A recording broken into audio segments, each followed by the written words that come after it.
Conceive, believe, achieve. This is former UFC middleweight champion of the world, Michael Bisping. Paddy the Baddy here. You're listening to Combat Sports UK. And you're watching Combat Sports UK. Hey everybody, before you jump into this week's Combat Sports UK podcast, I've got some exciting news for you. Do you want to look as stylish as Thomas Shelby when you train? Do you want to experience the comfort that can only be achieved by a cup of tea on a cold day? Well, good news for you guys. Ex-Martial has partnered with us, Combat Sports UK. They are the fastest growing brand in martial arts for a reason. They are making waves and taking practitioners with their slick, stylish, and hilarious designs that are fit for a king. From rash guards to shorts, streetwear, and more, Ex-Martial has got you covered. Ex-Martial is an extremely community-oriented brand, having given away over $50,000 in free gear last year alone, as well as sponsoring over 300 athletes. And if you shop using the code CSUK10 at checkout, you can get 10% off everything in store. That code again is CSUK10 at checkout. Go and check out xmartial.com and enjoy the fight. Hey everybody, welcome back to the Combat Sports UK MMA podcast. I am joined, as always, by my good friend, John Gamebred Boguslavski. John, how are you, sir? Good. How about you? How's everything? Yeah, all good, mate. All good. I might start calling you the Apex Cuck because you're pretty high on Apex cards, mate. Every time I speak to you, say, "Hey, this is a pretty good card." You're the only one. Well, I don't know if you watched me and Patty's one of our other podcasts. I actually said I'm tired of the Apex cards, especially with all these it was Gaziev and Rosenstrike was a boring main event, and the retirements in front of 20 people, and no love shown. So, I was hating on it for a while. However, this card has potential. It has some good names, some good fighters. So we'll see. But I'm starting to get tired of the Apex cards. I want to see arenas. Yeah, it really is starting to wane, especially when you have, the big pay-per-views, and then it's interrupted by these 2-3 weeks on the bounce at the Apex. It just seems like those arena cards are just so few and far between now. Yeah, it kind of makes me miss the good old days when we would get Apex level cards at arenas, right? And it's completely different from arenas because of the crowd energy. Even if the fight sucks, the crowd booing, that's something.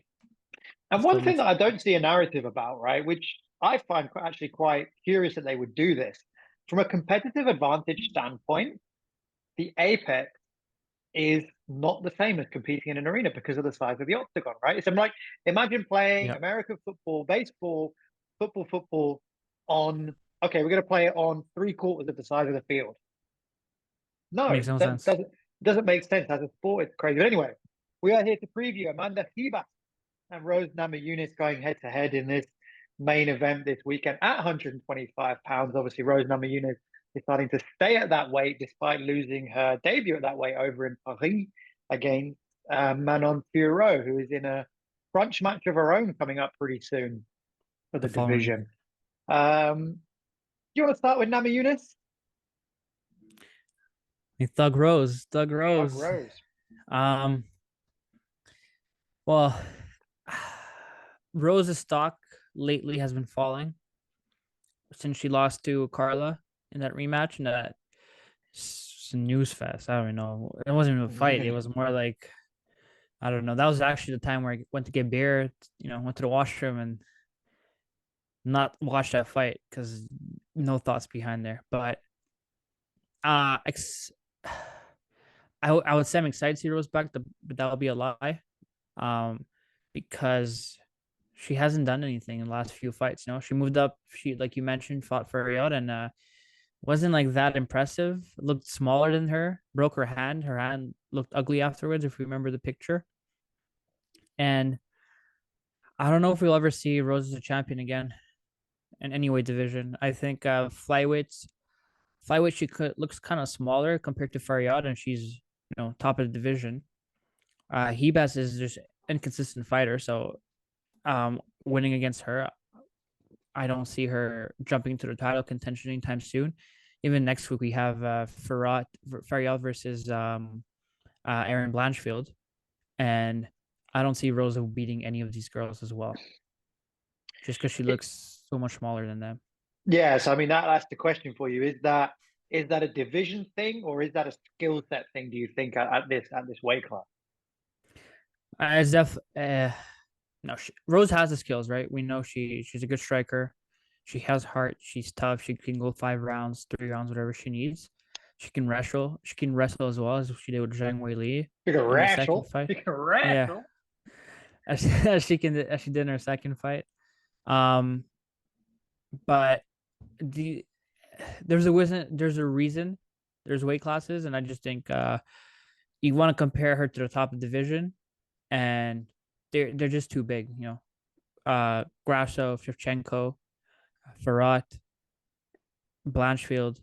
If you keep going down, like she's way more tinier, even though she's the same height, but just body wise, she seems smaller, not as jacked as like the flyweights, as the strawweights would look like. Weili, we say she's like really freaking jacked for the girl of her size, but she's also 5'2" or 5'3" compared to Rose was 5'7", or 5'5", 5'7", I believe. So um she belonged more in that weight class. And I think she just had to change things up, right? She had to do something because she lost her Sparza. She lost the belt to Andrade. She had won the rematch, and it just nothing was happening for her there. So I think it is the right move for Rose to move flyweight, but there's a big difference. I think it's too big of a difference for her. Yeah, I mean, I agree with that sentiment. I do think, I think power comes into the skill element as well. It kind of crosses across both, right? The physical and the skill side. And it just looked like against Ferro, she wasn't throwing anything that really put Manon Ferro on notice. Right. Like Ferro's tough and she's durable, but you would expect not like it was. You remember Rose Namajunas knocking down and knocking out Joanna Jędrzejczyk, Mm-hmm. knocking out Zhang Weili with a head kick.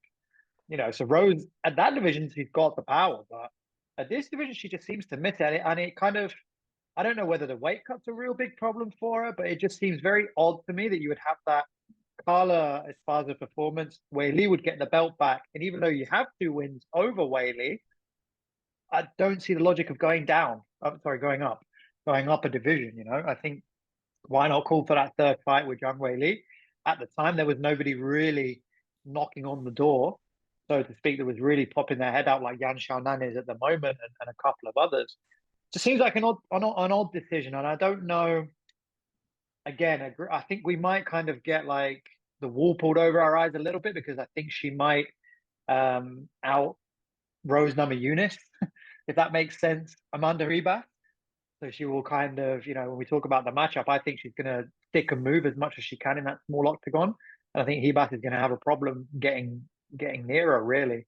I think if you're Rose, you utilize the leg kick much more than you did against Firo, because that's the advantage. She's got incredibly long legs for her size.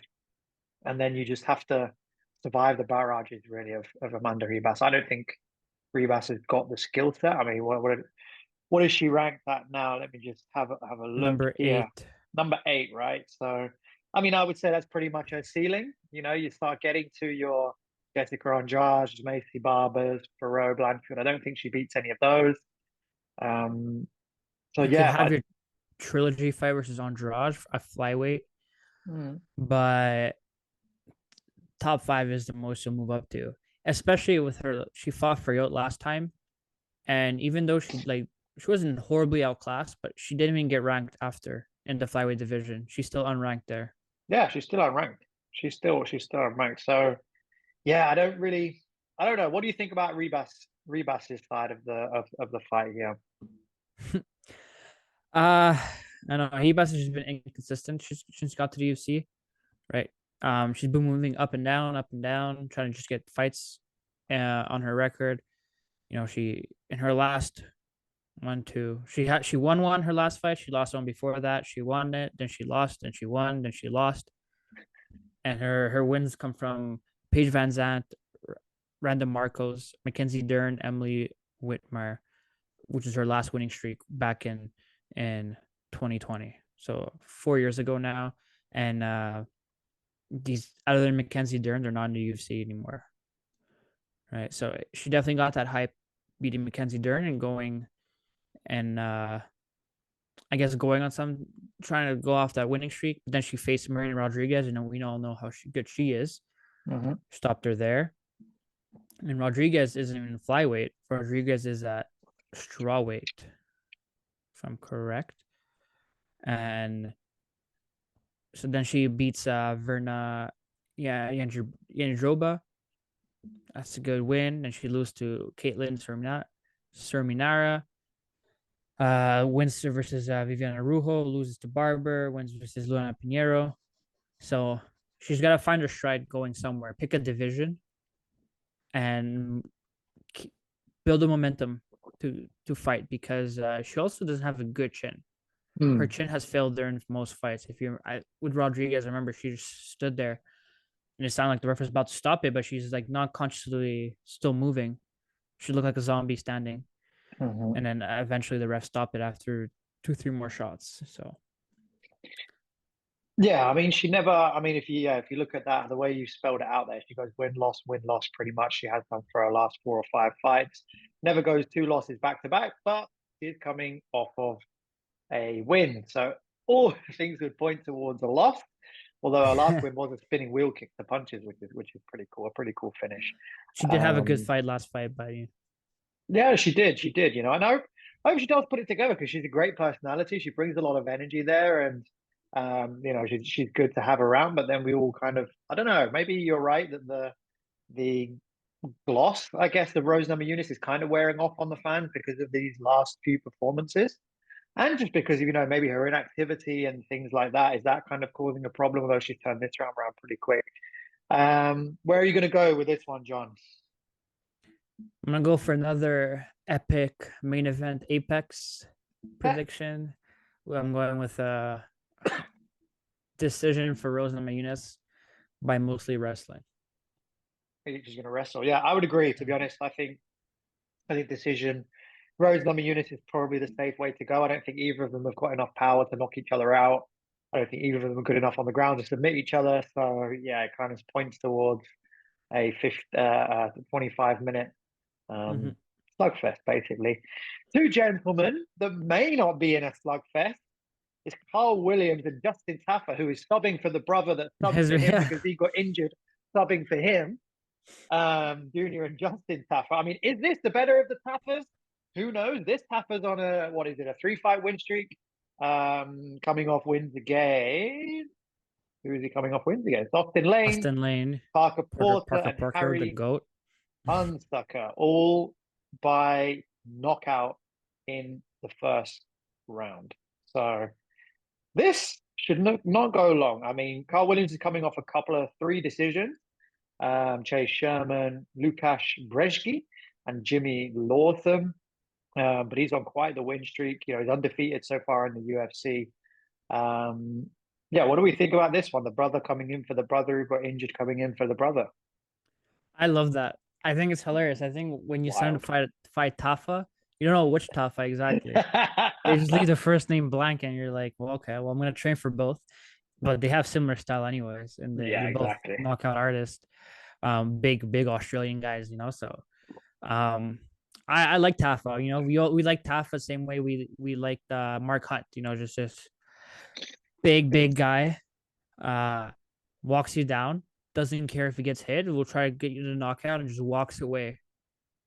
Does a walkway knockout and just like another day in the office, mate, and just keeps going. That was a terrible accent. And it's just hilarious. It's the Tafa replacing the Tafa. I wonder what's next for Tafa. It's like, it's gonna be jokes about tag team. They're gonna do a tag team match. Oh yes, against other brothers, against the Diaz brothers. Against the Diaz brothers. That'll be funny. Now, who are the Big Nog and Lil Nog, right, in the heavyweight division? They could do those 2. Get those 2 back for one night only. Bang, smash up. But Carl Williams, I look at his record. We saw it last week with Taito Ivasa, right? These heavyweights, unless your name is Tom Aspinall, you're pretty much one-dimensional, right? Like, you're going to strike or you're going to try and take them down and just wrestle wrestle bang them like Curtis Blades or German Almeida. And we've seen that it doesn't really work. These guys are both bangers, right? Carl Williams hasn't got any submissions on his record. He's got one submission loss. He's got 6 decisions and then the three KOs. Tafa pretty much reads the same. 7 KO wins, 0 submissions, and 0 decision wins, but 2 decision losses. So come on, is it going to be like an absolute banger of a fight for 90 seconds before the ladies come out and serve up a 5-round, jab fest, I guess? Depends how Carl Williams wants to fight that night. I think he, as a heavyweight, he has a boring ass record for someone at heavyweight, and you only have 3 knockouts, even though you have a short career, but you have more decisions. Like, it may understand how you fight because you make it more tactic. You try to fight like a welterweight or a middleweight. Even his amateur career, man, was unanimous decisions. Right. It's either first round finishes or decision. So pick a lane. You gotta pick a lane. You gotta go with Tafa. The obvious game plan is to wrestle him, keep yourself on the outside. Don't let Tafa blitz you or catch you, or else it's lights out. And for Tafa, it's obviously do what you do best, walk him down and get the one KO, 1 hit knockout, and just fly back to Australia. Yeah, just have it done. That's where my prediction is going to go, mate. To be honest, I'm going to go under 2 minutes in the first round. I think Justin Tafa's going to bang him out. Simple as that. I just want to mention a funny thing about he has his first fight of the winning streak against Henry Hunsucker. Tafa missed weight for that. At a heavyweight division. So that's kind of funny because that's an achievement. That's an achievement. I mean, those are the Maoin, Aborigine genes that cause you to miss, the South Pacific genes that cause you to miss weight at heavyweight. How you even have a weight limit at heavyweight is a story for another day. That's the funny part. Yeah, kind of weird. It is kind of weird. But yeah, first round knockout Tafa in my decision. I think you got to blitz it. You want to revenge your friend Tai Tuivasa. Be like, hey, we could show a better heavyweight fight for the South Pacific fans. Yeah, if you do want to see, just as a side, if you do want to see a heavyweight with no limit, Glory Kickboxing, they just had their heavyweight Grand Prix, and there's a Moroccan gentleman in there by the name of Khachab, I think his name is, and he weighed in at 345 pounds, I think, and he's just literally a big fat dude who can just kickbox like nothing you've ever seen. So have a look at that, and that's what you see when there's no heavyweight weight limits. Next fight for us on the deck is returning? It feels like he's returned a few times. Edmund Shabazian versus AJ Dobson. Shabazian very much in flux in his career, really. He's kind of gone up and down in the UFC. He's kind of had, came on the scene as kind of the next prospect out of that. Ronda Rousey, what's the guy's name? Ronda Rousey's kind of gym. And he was tearing people up, man, like Jack Marshman, Brad Tavares. Brad Tavares is a great win. No matter how you do it, that is a great win. But then since then, he's just kind of really dropped off quite dramatically. He did have a comeback win against Dalcha Lungiambula, and then lost last time out to Anthony Hernandez. And we've seen what Anthony Hernandez has come on to do, right? So I mean, that's not horrendous. Lightweight Anthony Hernandez too. Yeah, exactly. He's not welterweight. No. And then Dobson coming off a win, 1 and 2 in the UFC, came in through a contender series. He's coming off a unanimous decision win against Tafon Chukwi. God, the name of the off the day, honestly. But then before that, 2 losses by unanimous decision. So is this going to be another decision fest, John? I think because I met Edmund back in Canada for 297. Oh, nice. He said he's training really hard for his next fight. He's been working really hard with Eric Nipsick. And he one-on-one, he told me he's predicting a knockout. Okay. That's what he told me. Do I believe that? Based off his last fights, I'm not quite sure.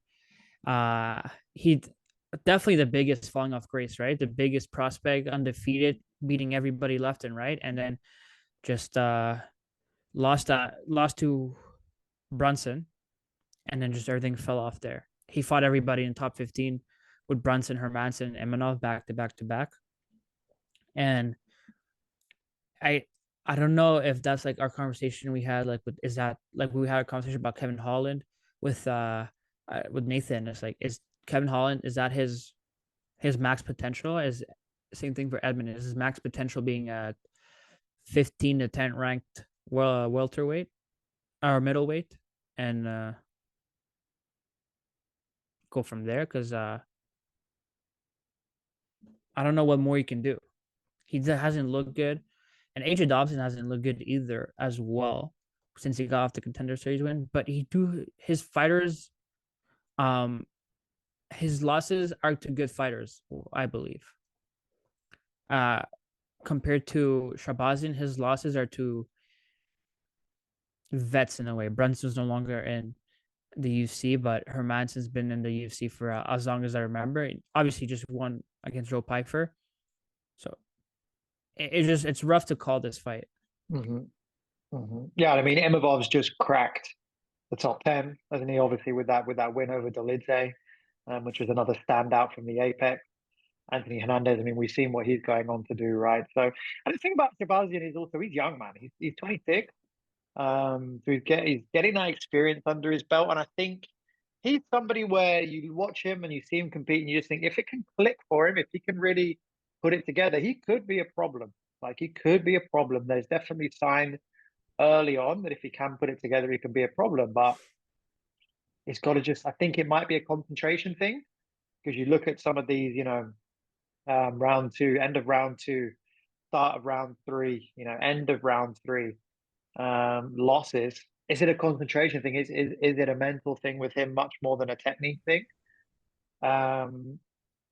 All evidence points towards him pretty much sorting out AJ and pretty handily, right? Because that's what he's done really to contenders of AJ's level. Like I said, the Marshman fight, the Charles Bird fight, going back to 2019. That's what 4 or 5 years. What was he? 22, 23 at that point. That Brad Tavares win is a really outstanding win. So yeah, I think honestly, I do see it going like that. I do see Shabazian busting out a little bit and kind of showing everybody who he is and what he's all about, especially having, because when was that last fight? It was May of 2023, so almost a year out to kind of sharpen the tools a little bit. I'm going to go Shabazian second round KO. Bring some excitement. Okay. I just want to bring up the point. I do think what you said is correct, but the mentality. I think losing, you're oh so young, and you've been like this highly desired prospect in the UFC, training with Ronda Rousey and being from that gym, and then everybody hyping you up, and then I think being like under 25 and losing that O against a vet kind of gives you a dent in your mental space, and you have to build yourself back up. So, saying that, I'll give the nod to Shabazian, but I think it's gonna be a decision win. Okay. So far, we're pretty much on the same page. Everything. This is an interesting one. This next one, This probably on the main card. Well, probably the most interesting fight, right? The one that really jumps off. Peyton Talbot going up against Cameron Stamen, who lost his O in the last fight out. Peyton Talbot's still undefeated. Simon obviously, what's his face? Dricus du Plessis, love child. Obviously came out a little bit deflated compared to him, but yeah, he lost a unanimous decision against Christian Rodriguez last time out. And Peyton Talbot, he's really burst onto the scene, man. I've got to say, kind of came out of nowhere from the Contender Series and then comes in and chokes out Nick Aguirre in his debut back in November. So I'm excited about this fight, man. I'm excited about this fight and also the division. The division's absolutely packed and stacked, and every fight it seems in this division seems good, and it seems like it's got some real storylines with it as well. This is my most anticipated fight of the night. This is peak MMA at this point, just because they're both young, 23 and 25, Talbot and Simon. They're big prospects for the bantamweight division and the stacked division, and they're fighting so young in their career. This is what UFC is about. I think this is just going to showcase. I think none of these fighters will lose stock in them, just like how we saw Oliveira versus Sopai a few weeks ago.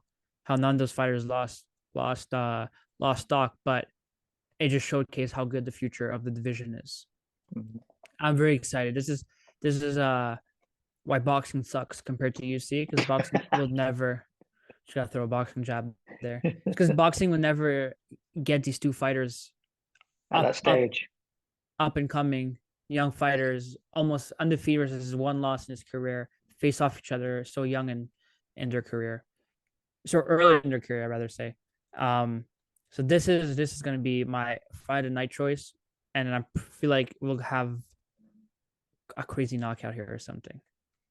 Yeah, like these guys fly, right? These guys really, really fly at it. It's like you said, it's got fight of the night written all over it. The skill sets that both guys have, and like you said, the storyline, putting them together so early in their career. Simon's obviously just lost his O, and he's kind of Tapology has him almost.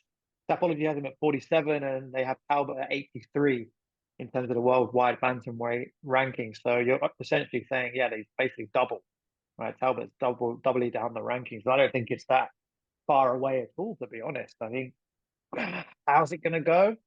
I have absolutely no idea, to be honest. I'm struggling to make a prediction on this one. I'm going to let you go. I'm struggling. Well, I was gonna mention as well. His only loss came to Christian Rodriguez, and Rodriguez just beats every prospect they throw at him at this point. With Rosas Jr., Simon, and he last week how he defeated what's his name, Bulgarian. Mm-hmm. So as all those prospects, Rodriguez just beats them for some reason, and he keeps missing weight as well. So now he's out of the bantamweight division. I still think Simon has the more experience of it, and I'm gonna go with a round 3 knockout by Simon.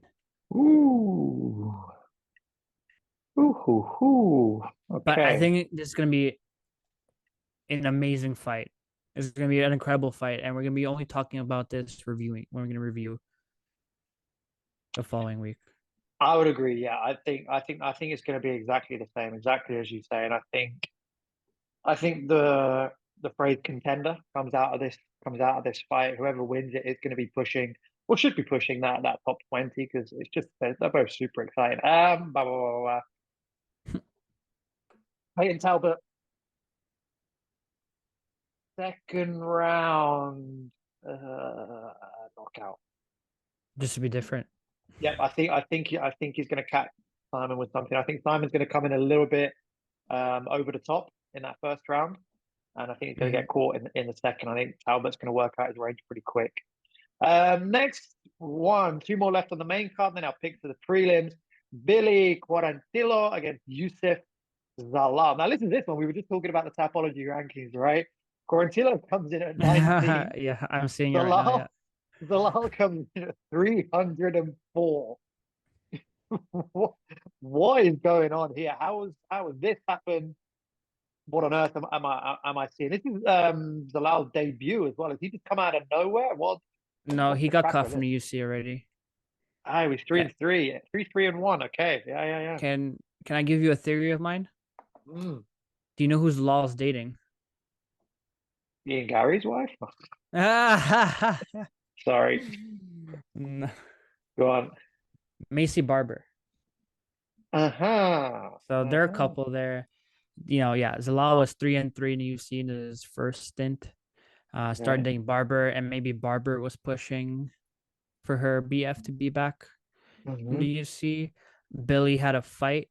He needed a fight, so just to prove, Curious. yeah, just to let you know. But he is coming on a 5-fight win streak now, and they're Mm. all of them by stoppage except for one by decision, and four of them, three of them coming by way of first round. Yeah, and he's been So and done kickboxing and boxing as well, right? He's obviously sharpening those tools for the striking. Had 6 wins by submission, four through KO TKO, and his losses a decision. So he's not exactly a boring guy if he wins, but he can be, outpointed. He's been outpointed by Ilya Taporia, believe it or not, I back still in can't believe you said 2020. Ian Gary's wife. Like I feel really bad for the that. quick thoughts, quick thoughts. It's there. It's only because for some reason her video popped up on my timeline earlier. It's just been in my head. It's just been on the tip of my tongue, so it just came out. But yeah, man, I think Oh this my has god. the elements to be a really exciting fight. Billy Q's a standard banger. We all remember Yep. obviously that fight from the New York Shane card, Burgos. yeah, against Burgos, where it was just absolute chaos. And if it hadn't have been for Michael Chandler and Justin Gaethje Engage. before, Yeah. it would have been a hell, like really, really like fight of the year contender. So yeah, man, anything else to add? And then how do you see this fight going? Yeah. Well, I just want to say I like Billy Carantillo. I think he's game for anybody. He has fight night versus or second fight of night versus Shane Burgos. If it wasn't for Gaethje and Chandler, because that was a clear lock. He fought Barboza and made Barboza look ancient Barboza with a flying knee knockout. So he's definitely like that up and down. He had a good streak going, but once you face tougher competition, that's when we know who the real fighter is. Um, in terms of Youssef Zalal, I wish I could speak better the words of him, but you lose to Puria, Sung Hu Choi, and then Sean Woodson, and you get cut from UC, and then you fight a bunch of people nobody knows about. At least I don't know because I don't follow kickboxing or boxing or other quite smaller MMA shows. So I think we saw how good Yusuf can be. I'm saying that I'm gonna go with Billy Carantillo by decision. Yeah, I was going to go the same because Alal doesn't really tend to get finished. So we're on the same page there. So the last fight of the main card, Luis Pajuelo against Fernando Padilla. They're putting the Latin Americans together. I believe that is a Peruvian flag. Yep. I could Yep. be wrong. Against the Mexican. Pajuelo, as I remember, put on a very exciting fight at some point. Was it his last fight? I'm not exactly sure, but for some reason he's sticking in my mind. Yeah, the one against Robbie Ring, the knee to the ground and pound punches in round one. And he obviously had a round two finish before that as well. But that was in the contender series. So maybe, I don't know why he's stuck in my mind, but he is stuck in my mind. As for Padilla, coming off a loss to Kyle Nelson, friend of the channel. We've got an interview with him on the channel. Canadian, yep. So friend of Mr. Bogoslavsky as well. And before that, he had a right hook win in round one against Julian Erosa. So, yeah, interesting fight. This one, what are our thoughts? I think it's like a prospect showcase for the featherweight division, right? Are they fighting at 145? Yep, it's 145, right? Yeah, it's a little showcase for the featherweight division because we were lacking prospects in that division. Because nobody really comes to mind who's like clear, big time prospect featherweight is going to crack the rankings. Like Diego Lopez is the only guy in my mind, but he has a fight at 304 ranking. And it's Luis Pajuelo's first fight in the UFC officially, so I don't want to put too much pressure, too much hype on him. Contender series sometimes can be very deceiving. Those fighters, yeah, they could have an amazing fight at the contender series and then go to UFC and lose the first two fights. It's just the level of competition is different. So I think overall, just going to be a good showcase for the division. Although, Luis Pajuelo likes knocking out people. So I hope he continues that streak. I hope he continues knocking out people in the earlier rounds like he did before the UFC. And in terms of Padilla, survive. Survival. So who are you going? Because he either wins or he wins by finish or he loses. So it depends how far the fight goes. You'll see his determination will how badly he wants it. But I do think Lewis is the better prospect coming in here. I would agree. I'm fancying him by first or second round knockout, to be honest. Same. I have Lewis first round knockout to start off the main card. Yeah. So takes us to the prelims. We have an interview with Kurt Haluba, I believe that's how you say it, on the channel. So go check that out. I'll quickly jump off with my pick. Hey, it's big Mick Parkin, man. I love Mick Parkin. He had a not such entertaining fight last time out, but it was kind of, I think it was it a short notice fight, but either way, he didn't put his best foot forward. He's coming up against Mohammed Usman, who's always interesting. Listen, Usman's got a massive right hand, and that's basically it. So I think Mick Parkin's clever enough. He trains with Big Tom Aspinall. You know the footwork's going to be good. You know his striking's going to be good. So I'm really looking forward to Mick Parkin being at the start of the card. I may even stay up to catch that fight. So because it's only be about 11:30, 12 o'clock here. I know actually I'm going to be at Octagon in Stuttgart. So no, I'm not basically. But yeah, that's my pick of the prelims, mate. I'll throw over to you to shit on the Brit like you normally do. Or I never do. I never do. I don't know. I always bring when I'm with Patty and we're all the North American group. I always bring out the Brits, somebody to watch out for. I always mention it. They never win, but I always mention them. I was gonna mention. Well, except like Edwards and Aspinall, but you know. I was gonna mention. I think Usman's actually a light heavyweight. I think he could definitely cut his diet a little bit and make light heavyweight. Big boy. Hmm? He's a big boy. Yeah, but I do think he can make his light heavyweight. I'm gonna go a couple of vets here. Ricardo Ramos, Julian Rose. I feel it's gonna be a little bit of a banger. As long as Rose doesn't take it to the ground, I think Ramos will get it done on the feet. Grizzled vet. Miles Johns. I'm always surprised to see his name. It feels like he's been in UFC forever. Yeah. But you know, he only came out the Contender Series in 2019. He just got one of those names. It just sounds like. Yeah, exactly. But I think he's a fun guy. He's a fun guy. He brings it all out all the time. So he's gonna knock out trying, or he's gonna get knocked out trying. That's not bad. Not a bad recipe, right? Yeah, I think it's what you want to do. You want to showcase UFC, that you want to have some fan base behind you. You want to be like, I'm going all out all the time. Yeah. Yeah. And a quick mention also for Daria Jelenayakova, because I just love saying the complicated names today. She is ranked, according to Tapology, one of 111 active Russian women fighters pound for pound.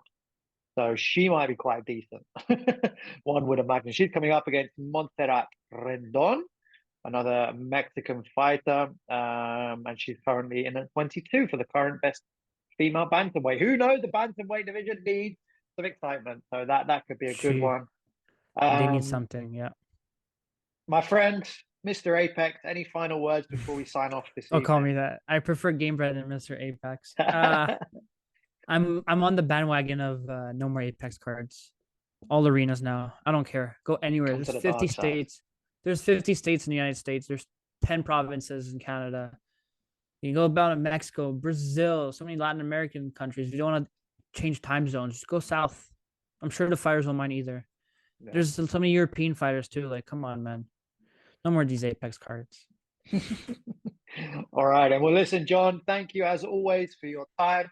It's been great to get back on with you, mate. It feels like a little while since we've done one together, but it's been great to chat through these fights with you. I hope the main event, co-main event, is more exciting than we've laid it out to be.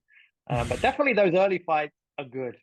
I agree with the sentiment we had off camera that it's not too bad a card. Thank you very much, buddy. No, anytime, buddy. Anytime. Always looking forward. We'll catch you all in the next one. Thank you very much. Bye-bye. See you, buddy.